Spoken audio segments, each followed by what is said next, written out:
Greetings. Today it's the September the 4th, 2018. I'm posting this video segment upon the request of Dr. Rafael Anthony Lazo, a cardiologist who is originally from Nicaragua, but immigrated to US and practiced medicine a number of years in Miami. He's now retired, but recently he was so very distraught and pained to see what was going on in his native country, Nicaragua. So he repeatedly urged me to write something about socialism and post a video segment. So here I go. I'm giving it a go. Socialism. Socialism is an offshoot of communism and is a tested and proven to be a fiasco without a doubt throughout the world. But it still seems to fascinate the most people who are uninformed in most societies. Especially in US, they are trying to promote socialism. They are trying to revive socialism. Socialism is almost it's just our last. Let's talk about the history. Okay, socialism goes back to the history of the French Revolution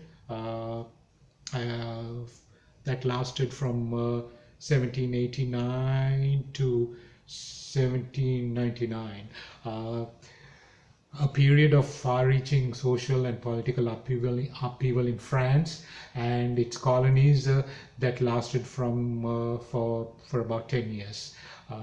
The French Revolution was said to be partially carried forward by Napoleon Bonaparte, and in the later expansion of the French Empire. The French Revolution was based on three ideals, namely equality, liberty, and fraternity. What this means is equality of all people, and liberty, meaning freedom of people, while fraternity, in essence, is about brotherhood and peace in the country. So these are great ideals and highly cherished by humanity. So far, so good. But after several decades, the political and the economic climate in Germany, with the emergence of radical thinkers like Karl Marx and Friedrich Engels, and the subsequent development in Soviet Russia and the Soviet Union, especially Soviet Union taking over the Eastern Europe, communism, socialism, both communism and socialism came into existence in full force. Now, before we go any further, most people might wonder what's the difference between socialism and communism. The essential difference there is actually there is hardly any difference. The only difference is communism rules with an iron fist, which means it will eliminate all opposition and dissenting voices. So it takes a totalitarian approach, while socialism is a lot more tolerant towards more tolerant towards democracy. Other than that, there's hardly any difference. So why did these philosophies, which essentially talks about the welfare of humanity, fail? If you read socialism or communism, the Communist Manifesto or the philosophy, you'll be intoxicated by its concept and philosophy. It is highly compassionate philosophy. Talks about equality, treating everybody with respect, and sharing and distributing the wealth and the resources of the country equally meaning uh, equitably among the citizens. Now let's take a look to see what equitable distribution means. For instance, if you are, let's say, you are a eminent scientist, some kind of astrophysicist or some space scientist, and you are someone who has a great deal of creativity, intelligence, and knowledge, which should benefit not only the country or the society, but essentially it should benefit you. It should enrich you. It should improve your living standards. But in a socialist society, what happens is this. Let's say you're the scientist. The state will provide you with the facilities for you to work, and you are working for the state. You generate revenue. Your invention, your knowledge, your creativity goes towards generating wealth, but that wealth is not yours. It goes to the state. You will be paid and you will be provided. Let's say you're a scientist with a child and a wife, so the state probably will provide you with a one bedroom apartment, or a condo unit, whatever that may be, for you to live comfortably. Everything you generate by way of wealth and revenue will go into the distribution. It goes to the state coffers, and then it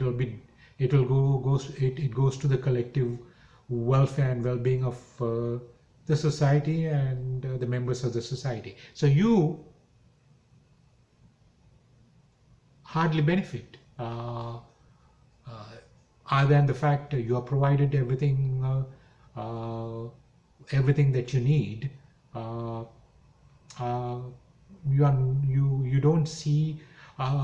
For a moment, let's think. What is the biggest motivation we as human beings have to exercise our intellect, creativity, and knowledge to the welfare of the people or country? What is the biggest motivation?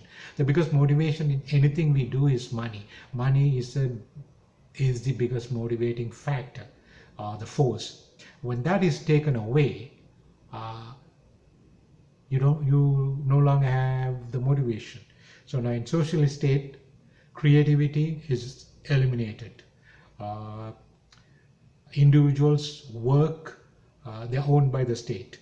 The other point I wanted to draw here is, let's say you're the scientist, you have a one-bedroom apartment for you, your child, and then you might run into someone who is a carpenter or an electrician or plumber in your neighborhood who has a four-bedroom apartment, which is much bigger and better than your own, only because he has 3 children and a wife.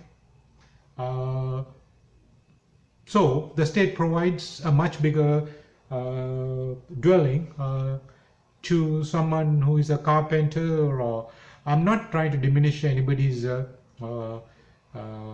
input into the society, but you as a person who should be rewarded for your technical know-how, your invention, your knowledge, your creativity, will be frustrated.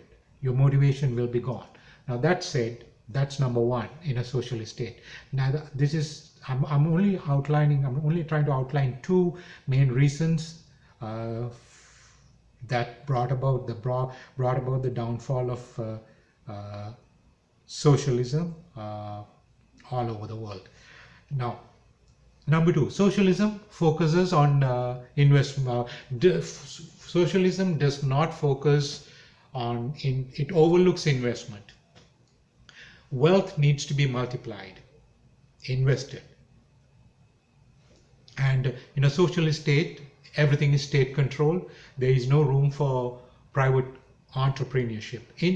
And if you do not multiply the wealth of the nation, if you don't multiply, uh, if you don't invest your money, wealth, through private enterprise or entrepreneurship, there is no room for growth of economy.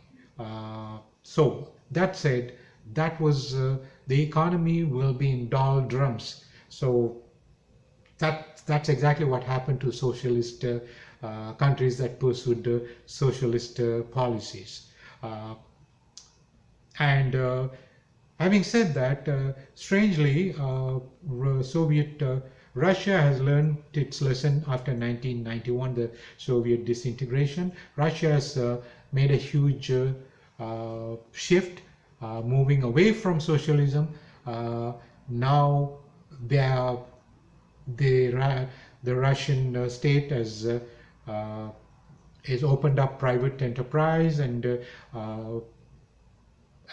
entrepreneurship. Of course, it all becomes a group of oligarchy which the state becomes part of. And regardless, Russia has moved away from socialism. Paradoxically, in America, we see the establishment, or so to speak, the oligarchy or the mega rich elite club, or the, so to speak, the club of oligarchs who are running the country, trying to revive socialism. And it is strange to see how people's minds and opinions and ideas are influenced by the people who control the wealth, which means they own the media, and the media has the greatest influence over the people's mind.